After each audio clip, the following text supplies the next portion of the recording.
Welcome to the Author to Authority podcast. And today I've got with me someone who is really going to help you move your business forward during these very interesting times.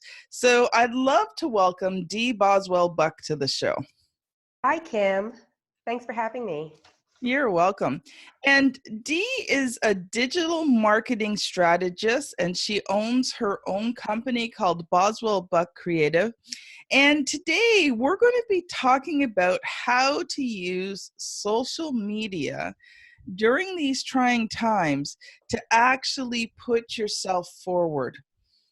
A lot of entrepreneurs I'm talking to lately, they feel like they need to shrink back. They feel like they need to, with everything going on, not shine. Like, how dare I shine? How dare I let people know who I am and what I do during these trying times? They got so many other things to think of.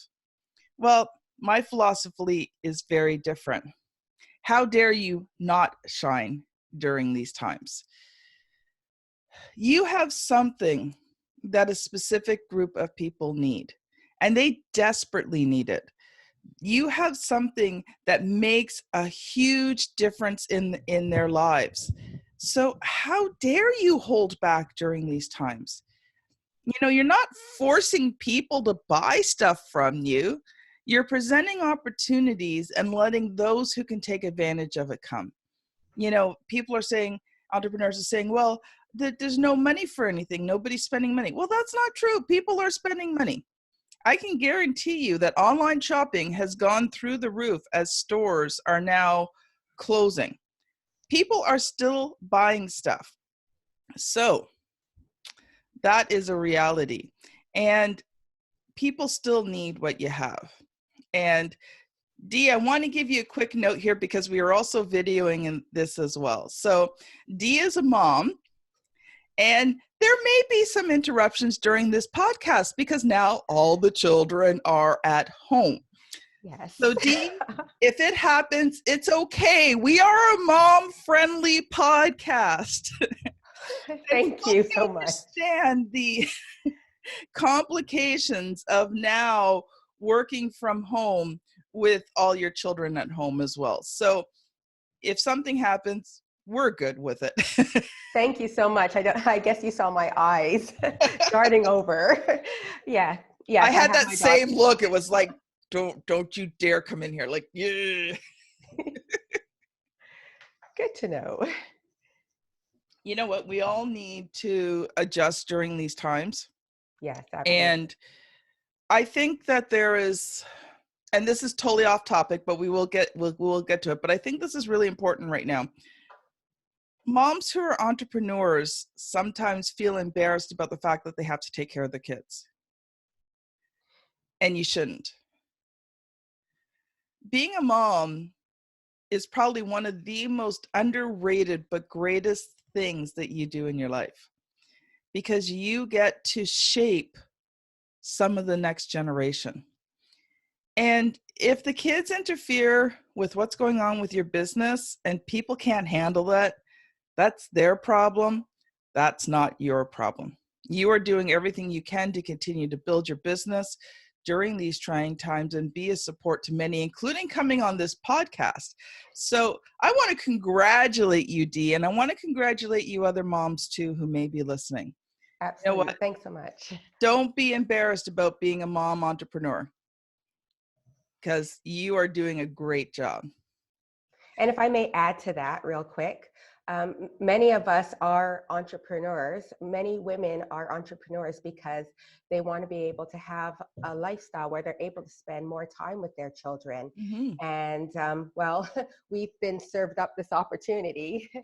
So it's a great time to, to be thankful for that. And we just have to roll with it, run our business, and be here for our children. Yeah. And, it's funny, sometimes things like this happen and, kids, you think the kids are stressed, and they are probably a bit stressed, but you know what, when they look back, they're going to remember all the good things that happened. When I was a kid, there was a train derailment in Mississauga, which is Yes, part of the Greater Toronto Area in Canada. I remember. And a lot of my family lived in Mississauga, and they had no place else to go. So, for about a week, 2 weeks, the whole family came and stayed at my place. And so there was like a lot of adjustments because we had like not enough space for everybody. But, we made do, and everybody buddied up, and, but when I think back on that time, I mean, it was actually very scary because there was a lot of potential health risks, and they could have had to evacuate a whole lot more of Toronto. Like, we were Yes, just on the border, I so we were on the remember. safe side. But if they evacuated more, we would have not had any place to go. And but that's not what I remember about it. I don't remember the scary parts about it. I remember spending time with my whole family for 2 weeks and all the fun things we did. Like, like, okay, we had cable, but cable consisted of 10 channels. Okay. Right?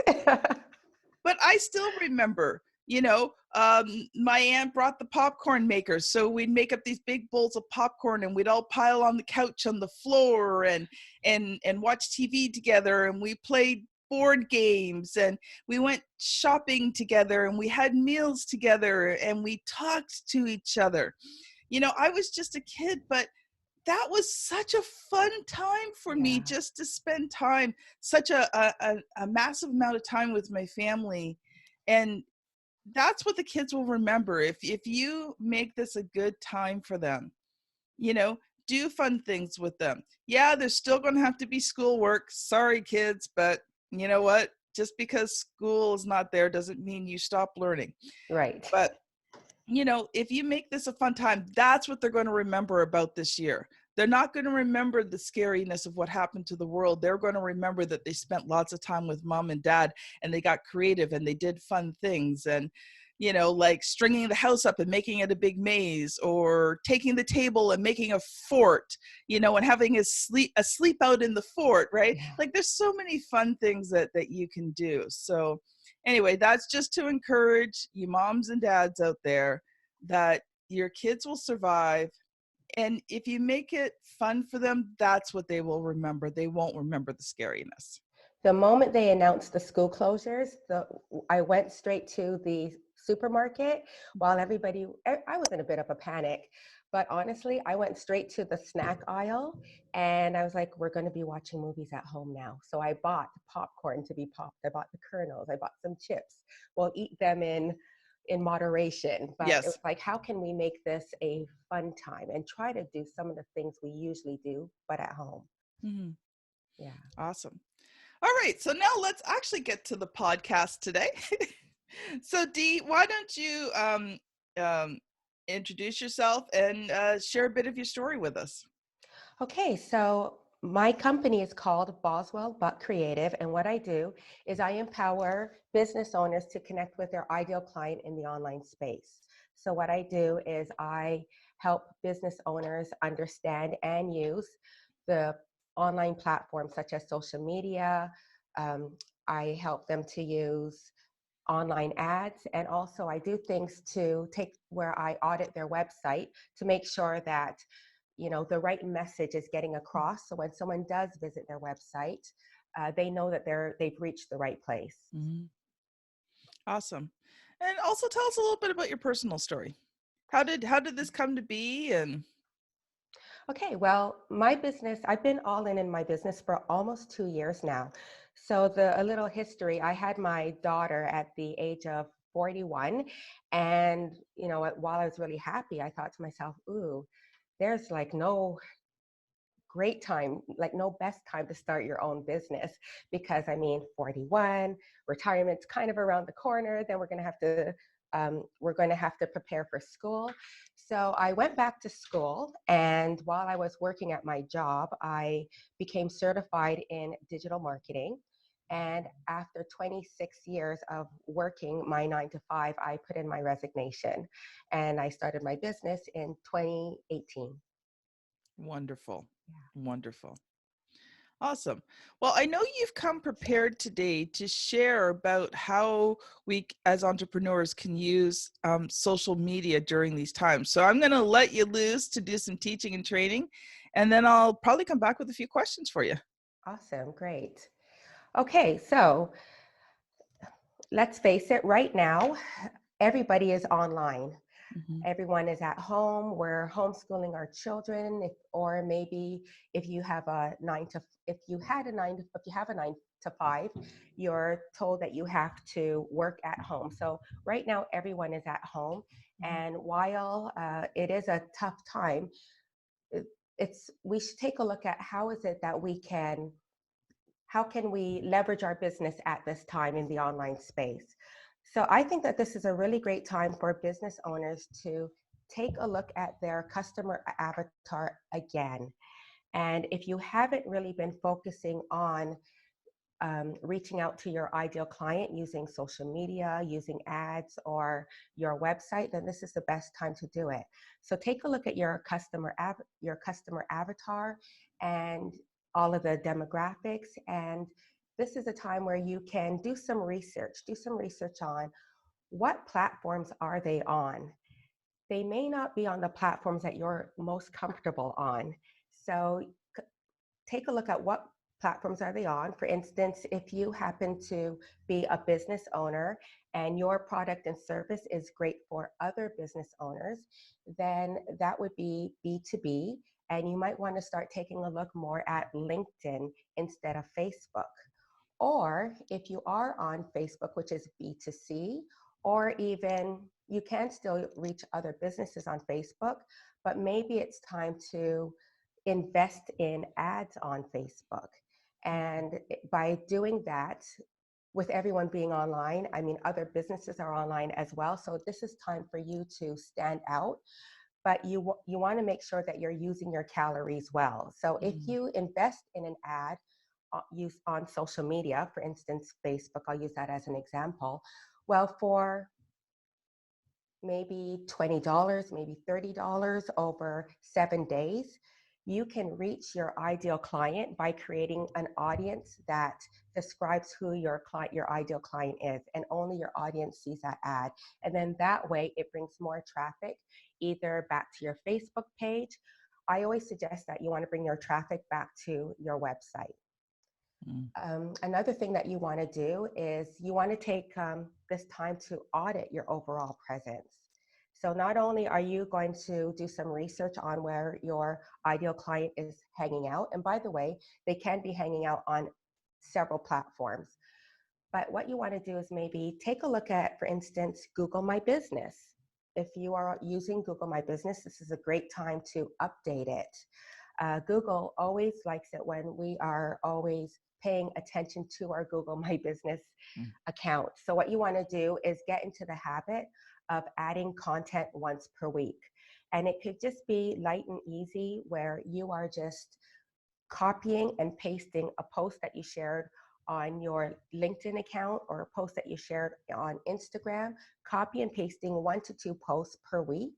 And then that way, that's something that you maintain going forward after this is over. This is something that I had my clients do as well before, just showing up once per week. And I mean, just imagine over 52 weeks, you can have 52 updates on Mhm. your Google My Business. And how this will benefit you is that when someone does search on Google for something that your business provides, well, Google's going to serve up the Google My Business account that has the most information. Mm. You also want to take a look at your hours. So while you may not be at your brick and mortar, or maybe things are different in terms of hours now that you've got the little ones at home, this is a great time where you can go ahead and update your hours, such as any statutory holidays. So I'm not too sure if you've ever been online where you want to see if a mall is open on on Canada Day or on Easter, and you're not too sure. So now you drive over only to discover that it's closed. Well, wouldn't it have been nice if they updated their Google My Business? So Google My Business Yes. sees that, and again, they will share your content. Other things that you can audit your website. Um, yeah, audit your website. Take a look at your pop ups. I always think it is great to have a pop up on your website. But here's a tip for you. You want to maybe have a pop-up on your website, but a pop-up that shows up maybe 20 or 30 seconds after someone has landed on your home page, or maybe a pop-up that shows up upon exit. So go into whatever you are using for your email marketing, and you want to take a look at the timing of those pop-ups. So then when someone does get to your website, they're going to want to stay on your website. And you want to take a look at when your website again, take a look at what's going on your home page. It's a What I would suggest is that you don't have like way too much information. You want to entice people to come in. So just imagine that you've invited someone to your home, and when you open the door, you don't leave the door open and say everything about, hey, we're going to be having turkey, we're going to be having cranberry sauce, and we're going to be watching this on the television while someone is outside at your door. You want to invite them in. So you welcome them. So great to see you. You take their coat. So what you want to do on your homepage is also share information. This is what I do, or this is what we do. We help you to solve this type of problem. Uh, Share a little bit more information where they can scroll down and get some idea as to what's on your website. So that's an opportunity to have some thumbnails to various pages on your site. And then that will entice people to want to go through the rest of your website to find out a bit more about you. Yeah. Awesome. So you talked about doing research into your perfect client. How do you research? Like, where do you go to do this research to find out where these people are? Well, this is a great opportunity. Well, as a business owner, maybe you already have a client avatar, or if you're going to start a new business, what I would suggest is you can even go back to some of the clients that you have now, or you can reach out to clients that you had previously and ask them some questions. Ask them, how did you feel when we partnered together and I helped you on this particular service? Could I have, what could I have done at the end? Would you have preferred that there was a survey? So go ahead, go back and ask your customers or your past customers, how could you have done things differently? And most likely they were very happy with the service, but this is a great time where you can find out how it is that you can add more value to the current programs that you have. Or at this time, a lot of us may be pivoting. So what type of value can you add to the programs that you're going to create as well? It's also a great time to go to your current customers and ask them, how is it that you can help make their experiences even better? And in terms of research, you can go on Google or go online and do some research and see. And what you can do is go into that search bar and do some research on the particular field. So it could be, for instance, for myself, social media marketing, small business. So now it's going to pull up some articles, and I can read through those articles to learn more about what it is that my ideal client needs for themselves. That is a wonderful answer. It wasn't really quite what I meant. You talked about doing research on where your ideal client hangs out. So like what social media they hang out. So I was more referring to that. So how do you figure out where your ideal client is hanging out so you can do the ads, so you can do the proper posting? Okay, what you can do is you can go ahead and you can do a search. And when you do your search, you would do a search on uh, demographics for a particular platform. So you might want to you can actually key in demographics for LinkedIn. And what will happen is that you'll see some articles or some studies as to who is hanging out online on LinkedIn. And what will happen is that you will see the age range of the individuals. You'll see how many men versus women are on that platform. You can also see as well the type of businesses that are really leveraging LinkedIn. So that's what you do, or demographics for Facebook, etc. Hmm. Awesome. Awesome. So, one other question for you. What role would you say, how would someone do content during these times? So, what content suggestions would you have for people? I would suggest that the type of content that you share more now is content that is going to be helpful, content that's going to resonate. So when I say resonate, just because, for instance, um, I'll share an example. The weather is nice where I am right now, but as a business owner, I might not want to share that I'm selling barbecues for $1,000, right? Hmm. But what I might want to do, if that is the type of business that I have, is share content that talks about some outdoor foods that you can barbecue on the grill. What type of recipes that you can have in terms of barbecuing. So then what happens is that not only will someone get some wonderful ideas for recipes that they can try at home, but they may also end up thinking to themselves, I need a barbecue. Hmm. And then they're going to see that that's what your business is. So this is a great time now to share content that will be helpful for your ideal client or for your audience that is following you.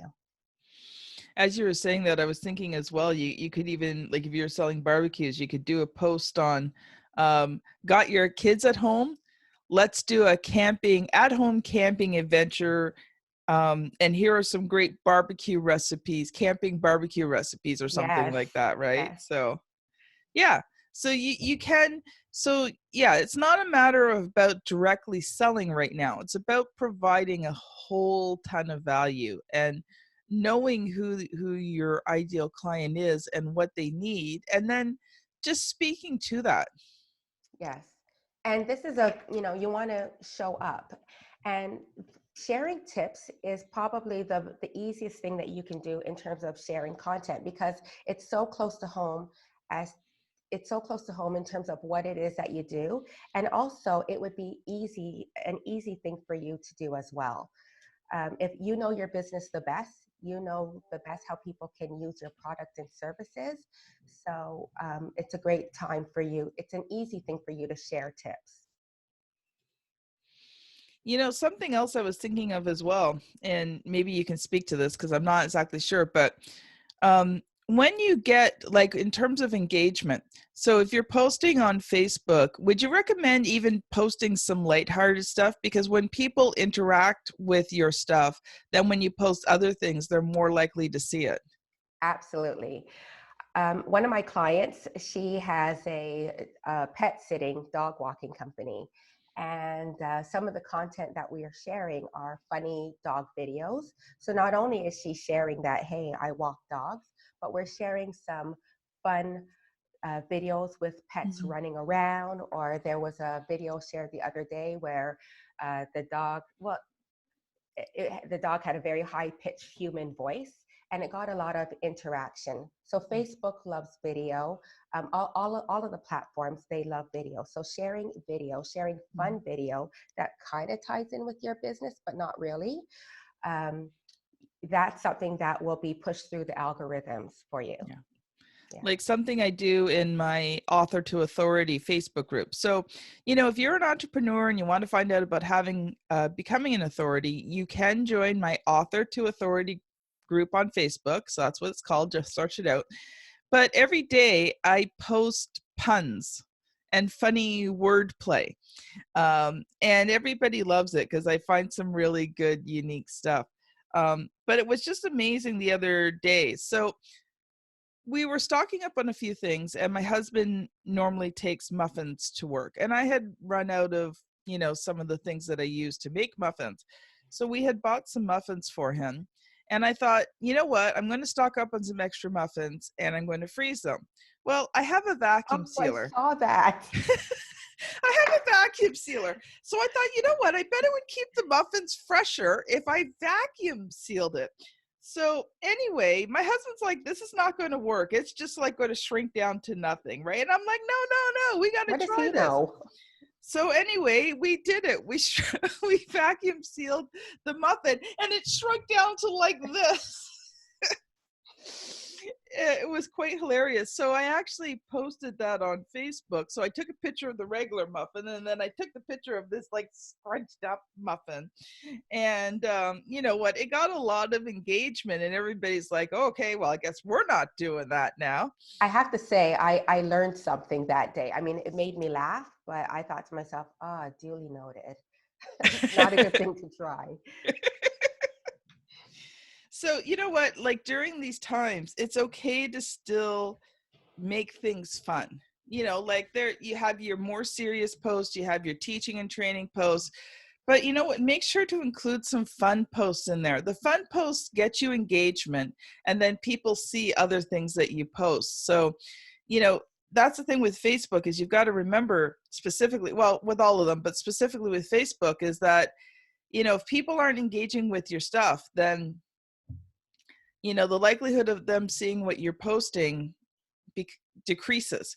Yes. So even sometimes like what I'll do with posting the podcast episodes on Facebook is I'll just tag a group of people. And usually what I do is I just tag my new friends, my new Facebook friends, because people are always friend requesting me. Not that I accept every single one, but you are welcome to friend request me on Facebook, Kim Thompson Pinder. I'm the only one. And some shameless self-promotion there.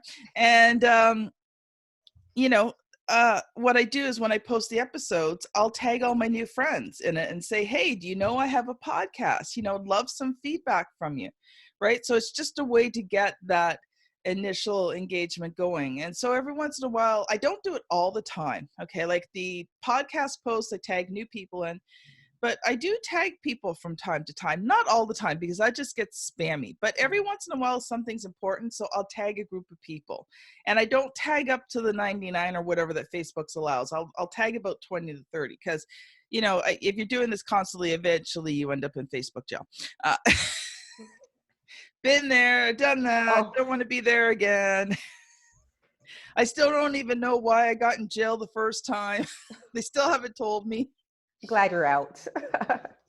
I mean, it's really it's frustrating when you get a, well, you broke community standards. I'm like, I just want to know how I broke Yeah. community standards. Please tell me so I don't do it again. Right? So, yeah, it's one of those things where you do need to build the engagement in. It's not organic. You need to plan it. And I want to add to that, take advantage of the stories. Mhm. On Instagram, you can share stories, and the stories are the circles right across. And you can even share them on Facebook. Now, on Instagram, of course, when you're sharing your stories, and they could be stories about what's going on throughout your day, and a story is actually a story. So it could be, for instance, you woke up and it's one story about your cup of coffee, and then it's another story with your laptop getting started. And then there's another story where you're taking a walk in your backyard right now. And then another story that shares that it's time for bed. But you can share stories on Instagram. Your stories can be found when you add your location stickers to them. Your stories can be found when you add your hashtags to those stories as well. And then as well, you can share your stories to Facebook. And those are really great opportunities. So the hashtags and the stickers don't work on Facebook. However, having a Facebook page, not everyone is going to see your content, but Mm. more people will see what it is that you're doing. If they're following your Facebook business page, more people will have access to your stories. So your stories will highlight what it is that you're doing. They'll remember, oh, I'm following this page, click on that story, and then remember about you all over again. So, one more quick topic because this is something I think about. And I mean, I got to admit, I'm 49, right? So, some of the newer social medias I just don't even bother with. But as an entrepreneur, um, how do you gauge what new social medias you should be taking advantage of? Because there is a bonus per se when you get in at the beginning and you build that audience right at the beginning of a new social media. I mean, the people who were in Facebook right at the very beginning, maxed out their 5,000 friends, took advantage of every new opportunity that came around. They're the ones who are laughing in Facebook. So does it benefit an entrepreneur to be a part of these new social medias that are coming out? I think it's always, whenever we hear about a new social media platform, you always want to do the research first.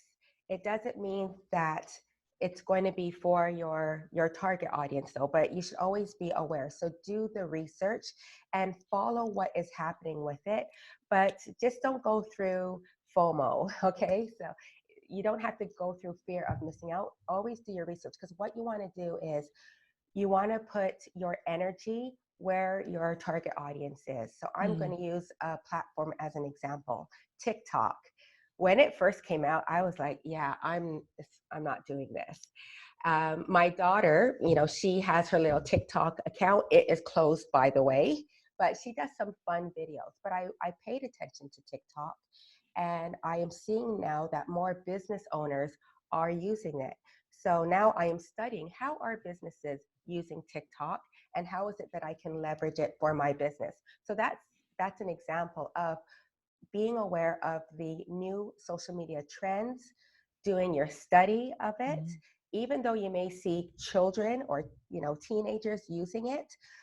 Continue to watch it, and then you want to see how it is that you can use it for your business. At the end of the day, when you are using social media for your brand, you want to make sure that you are going to be very present when you're doing it. So you don't want to start something and then it's like a ghost town. There hasn't been an update or a recent post. Awesome. Well, Dee, how can people connect with you? Because you've shared some really amazing tips and advice today.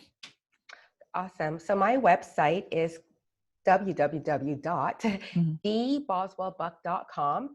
And you can find me on LinkedIn. My Facebook page is D Boswell-Buck as well, Okay. and on Instagram, where I share a lot of tips that are very helpful for business owners. So that's D-E-E, Boswell, Boswell, and Buck as in Buck. Yes. Well, thanks so much for being on the show today. This has been Dee Boswell-Buck and Kim Thompson-Pinder on the Author Authority podcast, and we will see you on the very next episode. Bye now. Bye. Thank you.